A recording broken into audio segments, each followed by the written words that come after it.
Hello, you're very welcome to Owen's Odyssey. This is the Owen's Odyssey podcast. Thank you for being here.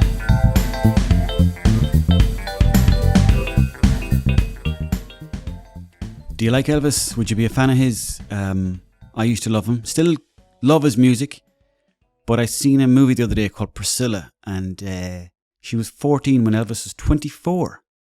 And they got married. Now think about this. Elvis, beautiful man, sexy fella, could get any woman he wanted.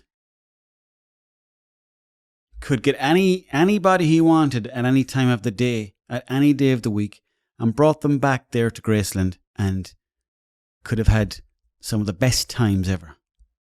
But he decides to marry Priscilla, a 14-year-old girl, and it makes no sense when he had all of those options on the table, unless of course it comes from a power thing, no? A power play by Elvis, or something along those lines. And when you see the likes of Anthony Kiedis and R. Kelly and Gandhi and all the other ones, you're like, what are you doing? What are you doing? You have the world at your oyster there. Go off and date someone that's like 25 at least. But oh no. Elvis meets this girl called Priscilla and they get married. And it's a tumultuous relationship. Here's 10 facts about Elvis. Called the King of Rock and Roll. That's not really a fact. He has been induced into the Hall of Fame, rock and roll, country, gospel, rockabilly and R&B. Elvis has sold over 1 billion records worldwide. Here's another conspiracy. I don't know if it's a conspiracy. Do you ever notice people like Elvis, Tupac, even George Michael? They get more famous when they die because the companies that own all the records decide, let's sell all this stuff when they're dead so we can keep the money to ourselves. You couldn't trust the guns. Elvis has sold over 150 different albums and singles, certified gold, platinum and multi-platinum. Elvis still holds the record for most top 40 hits. Wow. 11.4 total, that makes no sense. Elvis starred in 31 feature films and 2 concert documentaries. He was born in Mississippi. He won 3 Grammy Awards during his lifetime, all for gospel music. He has one child, a daughter named Lisa Marie, who actually I think was married to Elvis, or not Elvis, but she was married to Michael Jackson at one point. If you know that song from Michael Jackson, You Are Not Alone. And the two of them are naked and they're hanging out together and it's very, very sensual. So that must have been an interesting household to have Lisa Marie Presley and Michael Jackson sitting down to dinner. God knows what they were talking about. Let me see. Elvis has 53 top 40 albums on the Billboard Top 200 charts. In August 2015, the new CD, Elvis Presley Forever, debuted at number 1 on Billboard's Top Rock Album chart. Jesus Christ. Imagine going to number 1 when you're dead. You wouldn't care, I suppose. Elvis Aloha from Hawaii was seen in 40 countries by more people than watch man's first walk on the moon. He's an icon. He's an absolute icon, or was an icon. And it's the same thing for Michael Jackson and James Brown. And nowadays you do have the likes of Bruno Mars and Taylor Swift and Billie Eilish and A$AP Rocky and all these singers that are out now and they make big numbers. Justin Bieber makes big numbers. But they weren't iconic in the way that these untouchable almost could not be touched Elvis or Michael Jackson. These people were on a different stratosphere. These were like the Pope, but 2 times as famous. I don't know what that means, but anyway, Elvis passed away in 1977 at Graceland in Memphis, leaving behind him a legacy of music and stories and performances that will unlikely ever be matched. But I seen Priscilla the other day, and I don't know, I'm having second thoughts about Elvis. What do you think about him yourself? Tell everyone about this podcast, please.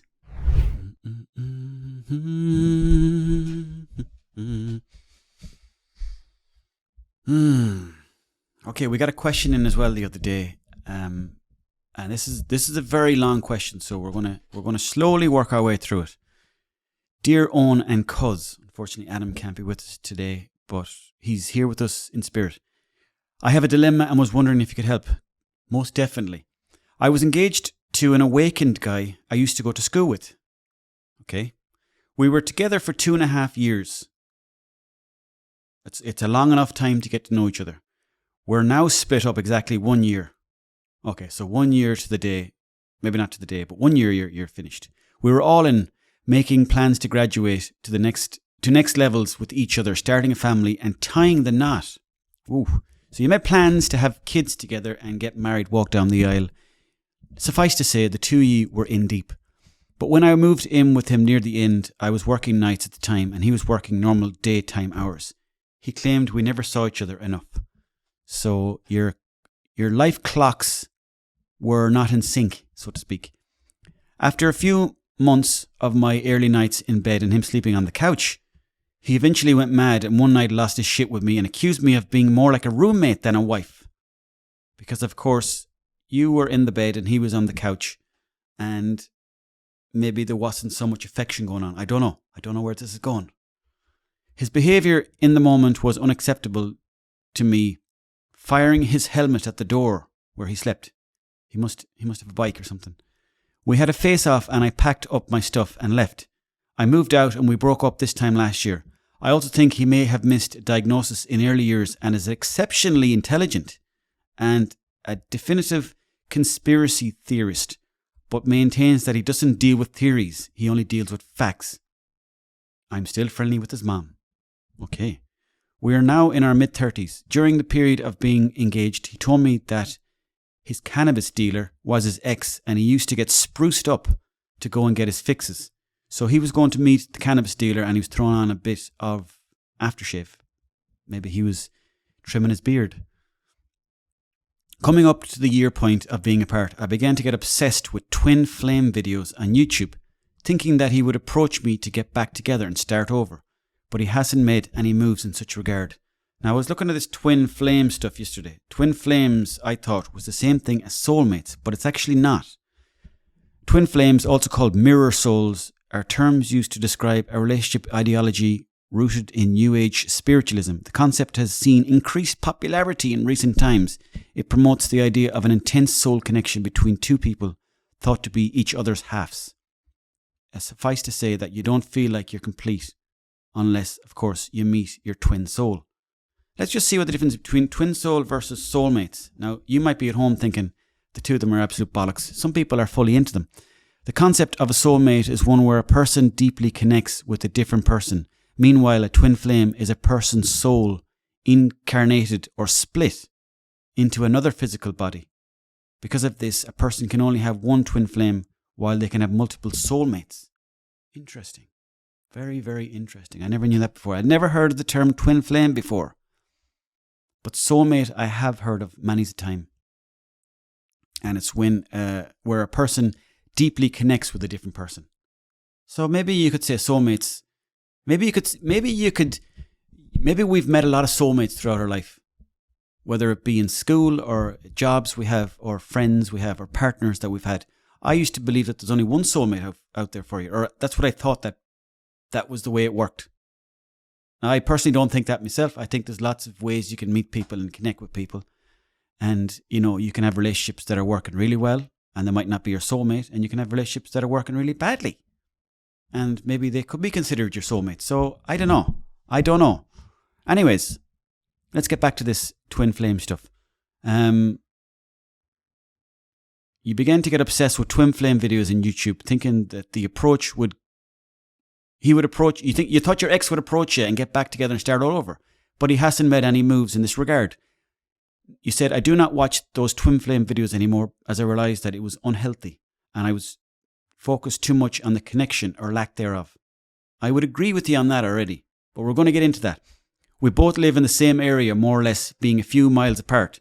My question to you is, if or when I do start to date again, would it be bad to start dating someone and have them around this area where it would end up being noticed? Or if I go further afield to date, would that be better? I know I would be very upset if I saw him dating someone local or starting a relationship with someone I knew, or anyone, and seeing him around with someone else. If I feel like this, then maybe I am not over him yet, and to be honest, I have given up somewhat on love, which is very sad because I always used to tell myself to just keep my heart open and I will find someone to love. I've never met anyone online in person in the dating area. In the dating arena, you said. Okay, it's an arena for you. You said, I'm nervous. I wouldn't know what to do. I don't think. If we got back together, I know we could make it work, but he is just so stubborn to make a move. I know he still fancies me because the last time we met randomly, we chatted and he was checking me out, obviously. I don't know what to do. The guy is the one who was built to do the chasing, not the girl. Is there stringing along happening? I'm so conflicted, and I would greatly appreciate your input. Also, my eggs are depreciating as we speak. Sorry, thank you, Anonymous. Okay, this is a big, meaty dinner that we're going to get stuck into now. Let's get straight into the spuds. Okay, let me see. You used to date a guy for 2.5 years, and a year ago you broke up. Fine. This happens. This happens. You were sleeping in the bed. He was on the couch. You were possibly drifting apart at that point, but you mightn't have realised it. Maybe it was just healthier for you to be in the bed and him to sleep on the couch because, as you said, your clocks were different. Your timing was different. So you were maybe coming in late at night or in the morning and he didn't want to be woken up because he was in bed after his work shift. So he slept on the couch. So maybe there was a bit of a separation there in order to benefit the career. Fine, it happens many's a time. Nothing to worry about there, I don't think. Now, did you make time for each other during the weekends? Was there a lot of touching going on at the weekends? I don't know why I'm asking that question. Okay, so you fired a helmet at him. He must have a bicycle or something like that, maybe a moped, and you fucked the helmet at him. You packed your stuff and you left. You broke up then, and you said he was exceptionally intelligent and he was into conspiracy stuff. And he maintains that he doesn't deal with theories, he only deals with facts. That's a tricky one. Because if you think about it, right? If you think about, like, we'll take 9/11, for example, and what happened there. Nobody really knows what happened unless you're on the inside, the deep inside. Now, I'm not saying that I'm into conspiracies, but do you genuinely think that that was just a few Taliban lads on a plane that hijacked a plane in the sky 2 times and crashed it into 2 of the most famous buildings in the world? Like, that's a hard thing to do. So was that the Taliban that did that? I don't know. Possibly it could have been. It could have been just a simple gang of Taliban boys that were like, you know what, we're going to get these planes, we're going to figure out how to hijack it, and we're going to crash them into the buildings, and then Bob's your uncle, Fanny's your aunt. September 11, that's what happened there. Or was it something that America was playing at, inside job, where they were potentially creating this false flag situation, where maybe they wanted to get over to some of these other spots and get some of the oil. Maybe that was it. Maybe neither of those things are the case. Maybe there's something in the middle there. Maybe there's a mixture. Nobody really knows. And is there any one station that you can look at, or website that you can look at, or person that you can listen to that could tell you the God's honest truth about that situation? Not really. Because who do you trust fully yourself anyway, in your life, day to day? Who has never lied to you? Not one person. Humans were liars. What I'm saying is, that could have been considered a conspiracy theory to believe that that was an inside job. A lot of people believe that it was, in fact, the American government that invaded themselves. What am I getting at here? I don't even know myself. But what I'm saying is, it's hard to know what's conspiracy theory these days and what's not.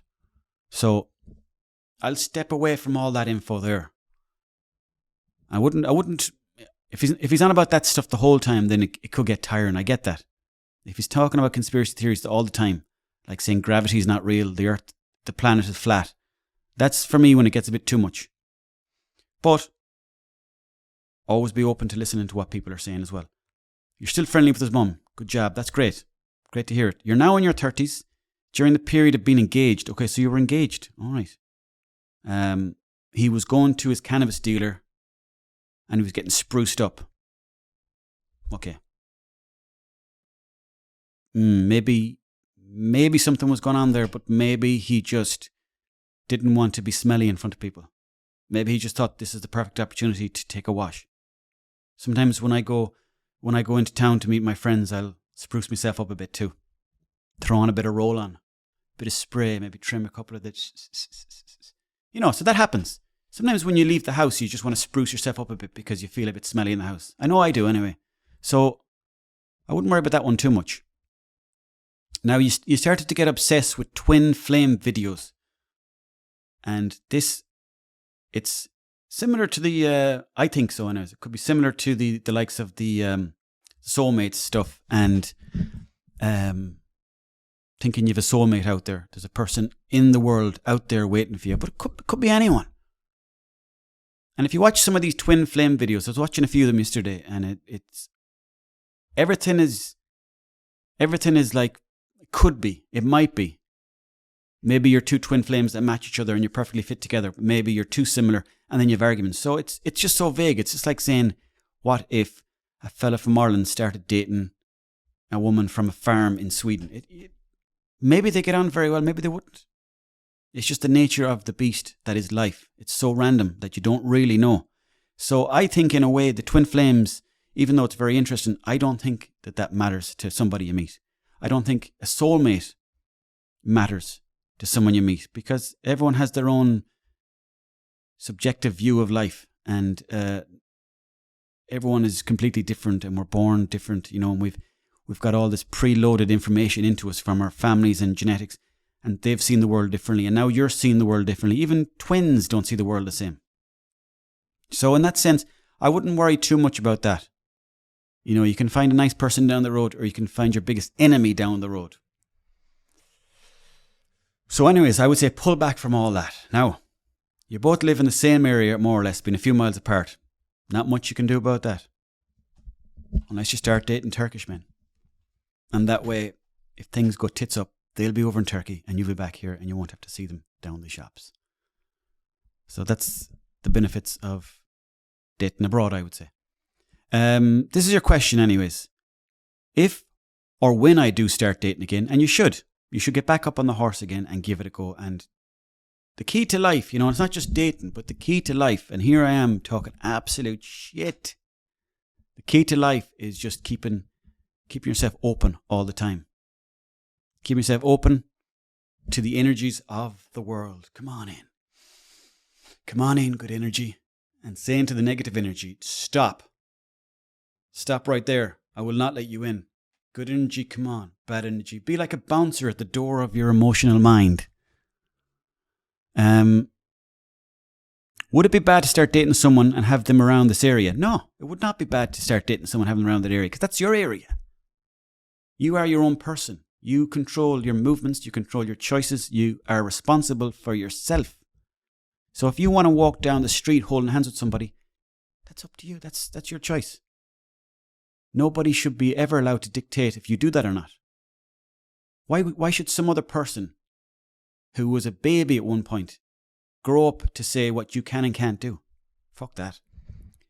If you go further afield to date, would that be better? Not necessarily. You could meet the woman or man of your dreams if you leave the country, or as I said, you might meet them down the road. I'm of the opinion that there's no right or wrong way. It's just potluck. Complete potluck. I know I would be very upset if I saw him dating someone local or starting a relationship with someone I knew or anyone and seeing him around with someone else. You probably would be upset, but that might mean that you have some emotion left over for him. But that doesn't mean that you like him. That could be the ego telling you that he's with somebody else. Why isn't he with me? Am I not good enough? But that's not the case, neither here nor there. He also has the option to decide whatever it is he wants to do. Neither of you own each other now. You never did. But when you're in a relationship, unless of course you're in an open relationship, that's a different story. That's a big thing now, open relationships, where one person is like, well, talking to the other person in the relationship. I met someone at the weekend, we had sex. Okay, thanks for telling me. I'm heading back to work here. Some people are in open relationships. It sounds like you weren't in an open relationship, and therefore he can walk down the street holding hands with 3 or 4 women if he wants to. You can do the same. So that's going to take a while to get through that bit, but you're going to be fine. You're going to work your way through that bit, and it's going to be A-okay. Right, so then you say, if I feel like this, then maybe I'm not over him. Yeah, it sounds like you might not be fully over him yet, but that doesn't again mean that you should go back to him. Keep an open heart. You said you used to tell yourself to keep an open heart and you'll find someone to love. Of course you will. Just keep going. You're going to find somebody, no doubt about it. You never met anyone online in the dating arena, so you're nervous. Yeah, but nerves are good though as well. You know, you need the nerves. That means you're alive. But look at it like this: you might like the online dating. You might like to go on to what's called Bumble or Plenty of Fish or fucking Tinder. Or you might even meet somebody on the Tesco website. You don't know. You got to keep the mind open all the time. Or you might meet someone down the shops. You might be walking down to the shops next week and you bump into someone you've never seen before and you're like, hey, how are you getting on? Good, yourself? Yeah, class. Come here, what are you doing this weekend? Oh, I'm not going to bother going out. I'm just going to go for a green tea down the local shop. Oh, me too, I love green tea. Do you really? Yeah, I do. Brilliant. Do you want to move in together? Yeah, let's start a family. Before you know it, you might have 5 kids. You could be living in Antrim. Let me see. And then you say, if we got back together, I know we could make it work. But he's just so stubborn to make a move. No. Don't be thinking like that. That's looking back. You want to be looking forward. You said the guy is the one who is built to do the chasing, not the girl. That would be a controversial statement right now in 2024. But I would agree with you. Normally the man is the one that does the chasing. If a lot of the times now, though, the woman might come up to the man. Now, it's never happened to me, unfortunately. But it does happen more and more. But still, you are old school in your beliefs. You think that the man should do the chasing. And most people think like that still, I think, too, to be honest. So put yourself out there and you'll never know who you might come across. It could happen at the most random time. Like, think of the most random things you do during the week. The thing about it is, you almost have to put yourself out there. Unless you want to start an online relationship where it's just a virtual thing, where you're talking to each other over Zoom. That can work too. You can meet somebody on the web nowadays and you never even have to see them face to face. And you could have one of the best relationships ever. Or maybe you're after that physical touch. If you are, you're going to have to get yourself out there, hop back up on the horse and put yourself out there. And when you're walking around Tesco or wherever you do your shopping, smile. See someone you like, give them a smile. You see someone you really like, write down your number on a piece of paper, pass it to them and say, hey, give us a call somewhere and let's meet up. It sounds easy on paper, but it's not. I mean, it is easy, but I'm not saying it is easy. Like, I wouldn't be able to walk up to somebody and just give them a piece of paper with my number on it. I couldn't do that. Normally, if I was to look back at history of myself, I would probably be drunk in order to have to do that. But it's like this. We're all going out the way we came in, so why not take a chance? Why not take a chance on yourself? And who knows what's around the corner? Because you might meet the man of your dreams, and he might pick you up in his arms and whisk you away for an all-inclusive weekend in Croatia. And that could be the moment that changes you forever, and you fall in love with them. And you spend every evening in bed together watching First Dates. And you hug each other when you're cooking. And you go for walks in parks. And then you start a family together. 3 little boys. Mark, Robert and Derek. And you bring those little shits up together and they grow up to be absolute dickheads. And then you're like, oh, everything was going so well for me and now it's backfired. So you never know. You never know. So you're also saying here at the end, your eggs are depreciating as we speak. I will say to you, this is my unsolicited advice to you. Don't worry about the eggs. It sounds to me like you want to have kids, but don't worry about them just yet. Obviously, if you're going to be going on the dating scene, you're going to find out pretty quickly if the fella that you're on the date with wants to have kids as well. So maybe you can kind of speed up the process a bit. But just for now, keep yourself out there. Keep the heart open. You will come across the man of your dreams. Trust me on that. Trust me on that.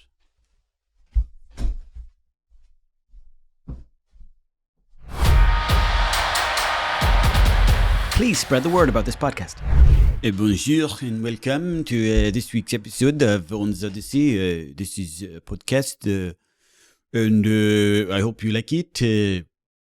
It's one of the regular podcasts. People talk, have conversation and, talk about what's happening in the world right now. And it's a podcast. It's me, a person talking, and that's it. Nothing more. So yes, bienvenido, and I hope you like what you see, and maybe we can have some interesting conversations, no? And talk about, for example, what's happening in Germany right now. It's the European Championships. It's a very important tournament for the France. Because we get to the final in the World Cup final, El Mundo, and we lose, of course, to Argentina. But it's a very important tournament to prove to the players and the media that we have a very good team. And I think this year is Mbappe's chance to shine a light on the world of football, and he's a great player, très bien, and I hope every team does very good. Of course, you have Spain is very good, and the England team this year is so strong, such a strong team, and maybe they could win it. Say in France. Who knows when a bird shit on the ground, which bird take a shit? Any bird. And so for me, it could be any team that take a shit win the tournament. And good luck to all, including Scotland and Switzerland, Belarus, Hungary, San Marino, and Liechtenstein. And yes, we will talk about this later on, but for now we will talk about some other things, like the summer. We're in the middle of the summer, and it is such a beautiful summer that we're having now. It's a beautiful morning. Today is 15 degrees where I am. I'm going to stop that. I'm going to stop that, man, because I don't want to be talking like no French fuck. I don't want to be talking about like no French fuck. I don't want to be talking like no French fuck. I love the French. They are untrustworthy liars. And I couldn't give a fuck about French people. Except, of course, Didier Deschamps. Didier Deschamps, Deschamps, Didier Deschamps, Deschamps, Didier Deschamps, Deschamps, Deschamps, Didier Deschamps, Deschamps. Thierry Henry, what you did to Ireland will not be forgotten. I don't care if you apologised after. I don't care how good of a striker you were. I don't care how charismatic you come across on the TV shows that you do. I don't care. What I do care is that you never told the French team to not go to that championships. But sorry, for what? Saying sorry for what? Have a good mind to grab you like this. Grab you like this. Look. Come here, Henri. Grab you like that. Whoop. There's only one Henri. Shut up. Yeah, there's only one of you because you're a liar. A very, very big, dirty liar. That's why I'll never support the French in football. And again, I love France. I absolutely love the French. They're some of the nicest people you will ever meet. Some of the nicest people. Some of the nicest people you will ever meet. French people.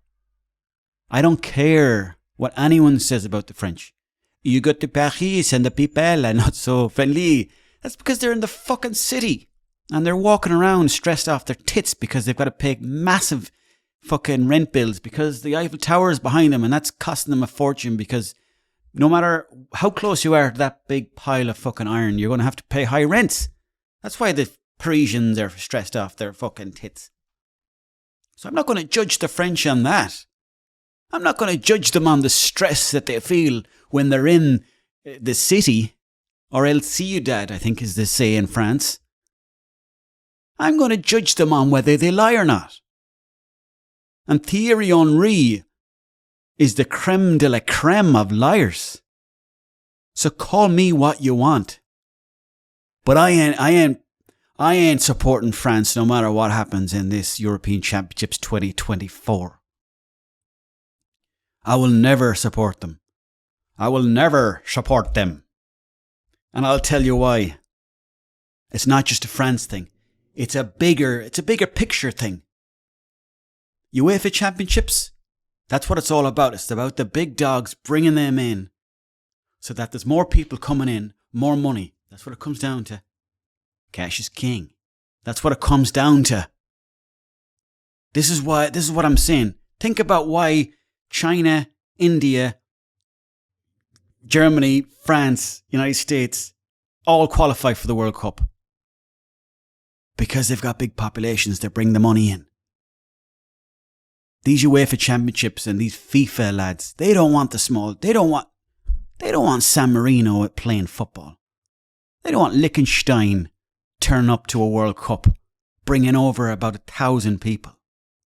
They don't want the minnows like us Irish team in there, because they know that, yes, we'll drum up a bit of support and we've got the best supporters in the world.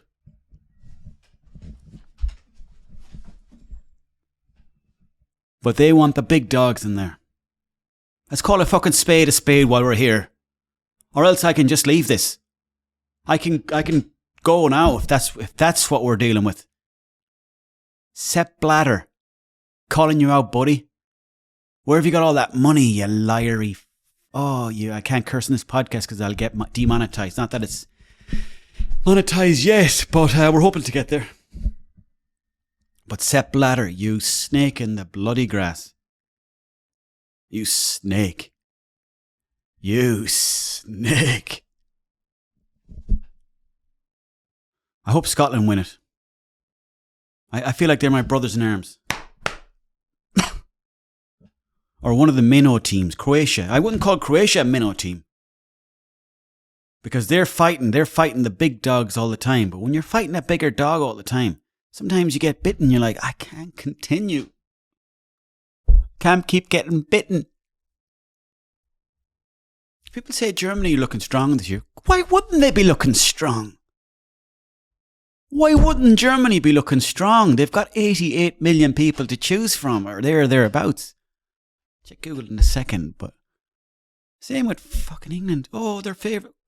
They should be favourites. All that money that's coming into the Premier League from the oil men. Of course they should be favourites. What are they doing with that money? Can you imagine for a second, just one brief second, if your fucking football clubs had all that money coming in? Imagine all that money coming in. Imagine the stadiums you could build, the facilities you could build. Imagine how high the standard would get. So don't get me started on England being favourites. Of course they should be favourites. So are Spain. So are Germany. So are France. They're all favourites to win it because they've got the population and they have the facilities behind them. But let's all get together and let's get Scotland winning this fucking European Championships, please. Let's get the Scots to win it or the Croatians to win it. Not Spain or fucking Germany again. Oh, God, would you give it a rest? I don't want to be seeing shots of German lads on the bench cheering on goals. Seen enough of it. Anyways, I think think Scotland are going to hopefully get far. I did put £5 on Spain to win it. Let's see if they produce. They're not the same team as they used to be. Since Iniesta and Xavi decided to knock it on the head. Not the same team. Not the same team at all. Portugal are there sniffing around the place. Ronaldo might be sniffing something. Imagine if Ronaldo won it. People would start talking about himself and Messi. Who's the best again? Who's better? Messi or Ronaldo? If let's go hypothetical on this. If Ronaldo was to win the European Championships with Portugal this year, and I know it takes a team to win, not just one man. But if he was to win it in amazing fashion, let's just pretend that he scored a goal every single game, and in the final they were losing 3-0 to Germany. He comes on as a super sub, scores 4 goals. Just imagine that for a second. Imagine that. Do you not think that people would at very least start comparing him again to Messi? I know Messi got to the World Cup final, won it. I know the World Cup was a bit of a harder trophy to win, or so they say. But don't you think Messi would be watching that as well at home, thinking, maybe he's as good as me. Maybe he's better than me. Don't fall for the Messi trap. Oh, I'm a good lad. I'm such a nice guy. Yeah, I just want the best for everyone. Who do you think you are, Messi? The Pope? You're ruthless underneath it all. You're ruthless. You don't want Ronaldo to be seen as good as you. You don't want that. Anyway, I'm going to chill out here because my heart pressure's gone up a bit there. So I just want to chill out. But yeah, I'm supporting Scotland in the European Championships. And I'm not bitter, by the way, in case anyone's like, oh, you sound bitter. No, I don't care. I didn't care that Ireland didn't qualify. Didn't even notice. Let's have a look at the teams anyway, see who's playing. Tell everyone about this podcast, please.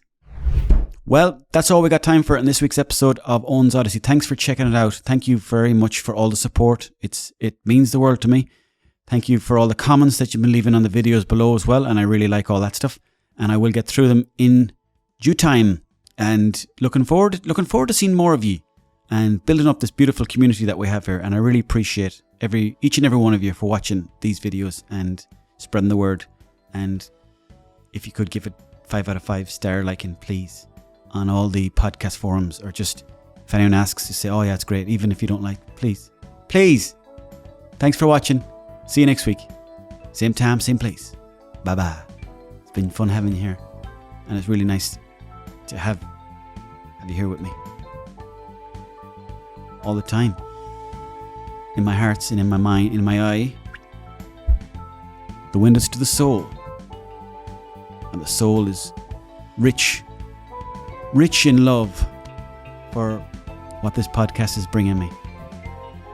The joy of connection and community and bondage, getting tied up in bed. No, not that kind of.